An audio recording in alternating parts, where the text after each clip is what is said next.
What's happening? Okay, not all you good? I hope everybody good. Um, so to everybody who looked at my very first video, the first of many, thank you so much. And to my wonderful friends who reminded me that I forgot to say, don't forget to subscribe. Don't forget to like and subscribe.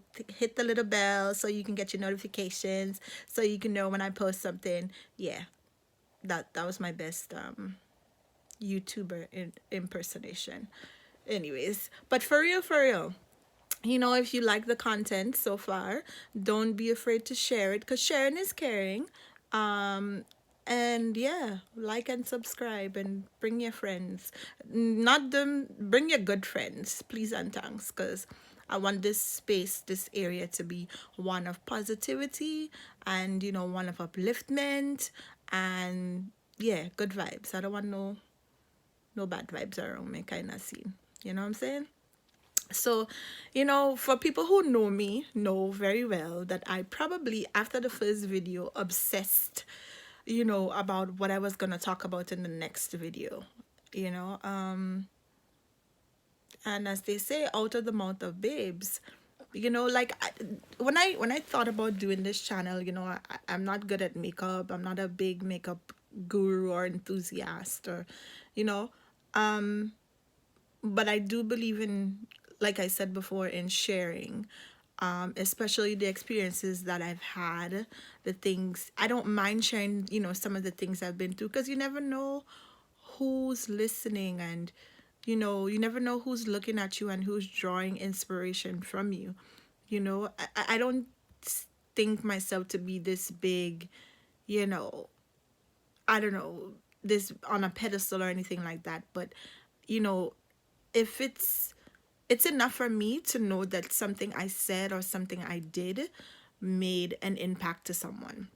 I was listening to, I have this playlist that I created, and one of the songs on it is Legend by Chronix.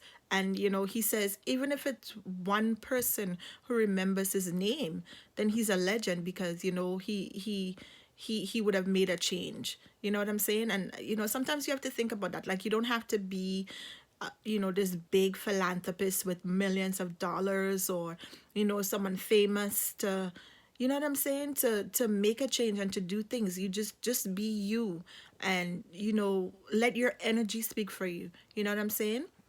And anyways, before I digress and go down the tiger track, because I really want to go down the tiger track today. So I wanted to, so let me tell you what happened. So Brandon goes to after school.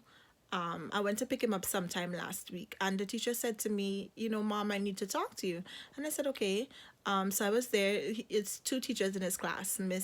I think her name is Aisha, or I could be wrong, but her name starts in A, and Miss Matilda. So Miss M was like, look, today we had to break him and some of the boys up. The one boy was choking him on the floor, and this other boy was like, putting his foot on him, and he was just there and he wasn't saying anything. And she's like, usually he knows that if he comes and he complains, we're gonna do something about it. Now, when he was in grade one, more so, he used to come home and complain about this particular child or these two particular boys. And he felt like every time he complained to the teachers, they didn't do, they didn't, he didn't get justice. He didn't feel, satisfied with whatever punishment the boys got. So he stopped complaining. He would come home and complain to me, but he wouldn't complain to the teachers. And I kept telling him, listen, mommy can't do anything if you don't tell the teachers. The teachers need to know. So you need to let them know what's going on, you know?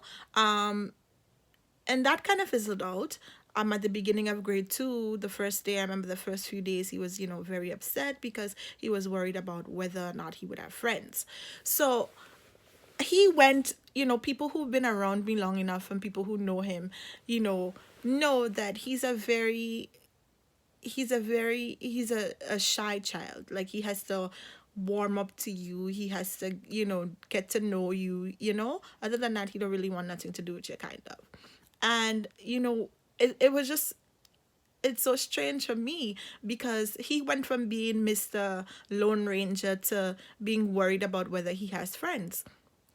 So when I spoke to him about the situation with Miss M, I said, look, Miss M said this happened and whatever, and he gave me the story, of course. So this whoever it was, you know, was holding choking him, and this other person put their leg, and I was like, okay, well, why didn't you go and tell a teacher? And he was like, if I went and I told, they would be mad at me and they wouldn't be my friends anymore. And I said, okay, so you rather them to beat you up and to do something to you that you don't like just so you can be friends? And he's like, yes, because I don't want to, I don't want to be alone. I don't want to not have friends. And he's a little bit, not, I wouldn't say socially awkward, but he's not, he's just learning, getting out of his shell, and just getting to starting to make friends. So he's not one of those, other kids, you go some places and they see everybody and they just talking to everybody and it's okay. He's not one of those kids. So I understood where he was coming from, and I had to say to him, listen, I understand that you want people to like you. I understand that you want to have friends. You don't want to be by yourself. But if people who say that they are friends, they're going to take advantage of you, or they're going to beat you up, they're going to choke you, they're going to put their legs on you, they're going to stamp you, they're going to make you feel bad, they're going to bully you, then they're not your friends, and they're not friends that you need. And if that's the kind of people that want to be around you, then it's okay to be by yourself. You understand? And, you know, after talking to him about that, I was like, that kind of rings true for me as well. Because, a lot of the times we have people in our lives and they take advantage, they're toxic, they're negative. You know what I'm saying? But because we don't want to be alone, or because we're afraid to, you know, to be by ourselves, and we don't, some of us, we feel like we need to have a 60 million people around us, or whatever the case may be, or because this person is a family member or somebody close to you, you feel like you're supposed to take the abuse because it's that particular person, and that's not true. You understand what I'm saying? Like, if the people who call themselves your friends or even your family, and they continue to bring you down and put you down, and they continue to, be negative and be toxic, then it's okay to cut them off.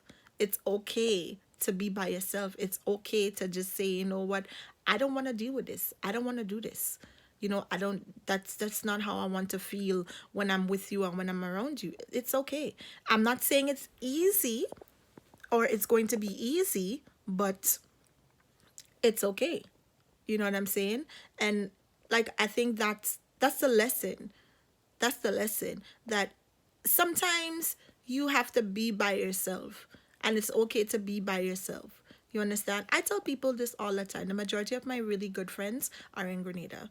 And my other really good friend is in Miami. And like, I don't really have like girlfriends up here like that I, go out with and hang out with, And I go out by myself. I want to go somewhere and I like, I have money in my pockets. I take a Uber, or you know what I'm saying? I don't have a problem going by myself. I go to the movies by myself. I go to parties by myself. I go out to eat by myself. I don't really care. I really don't care. You know what I'm saying? And it's okay to be by yourself. It's okay to love your own company. And I think that's why a lot of people get in trouble, because people don't want to spend time with themselves. They're, I don't know if it's, I don't want to say they're afraid. Maybe they don't. Well, if when you're spending time with yourself, you don't like the person that's there, then it's on you to change that person. Because as a matter of fact, it's only you that could change that person. You know what I'm saying? So if people who love you, who really and truly love you and care about you and want to be around you and want the best for you and want to see you grow and want to see you thrive, would not take advantage. You understand? They would not use their friendship or your relation to them, whether it's by blood or not, whatever it is. they will not use that to take advantage of you. They would not use that as leverage so they can do what they want to you and get away with it because.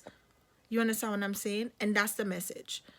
To really siphon out and sift through and really look at the people that you have around you to see who are really true, really and truly for you, and who are just for you for a time because they want to get something from you. You understand what I'm saying? So, peace. See you all in the next video. Don't forget to like, subscribe, you know, touch the little bell there, so you know, so you're gonna know when I post something. And I'll try to do these a lot more regular, you know. This weekend was really tied up. Munchkin was sick, so I couldn't get to do a video like I wanted to, but we coming to come, right? All right, cool. So I'll see you all next week. Peace.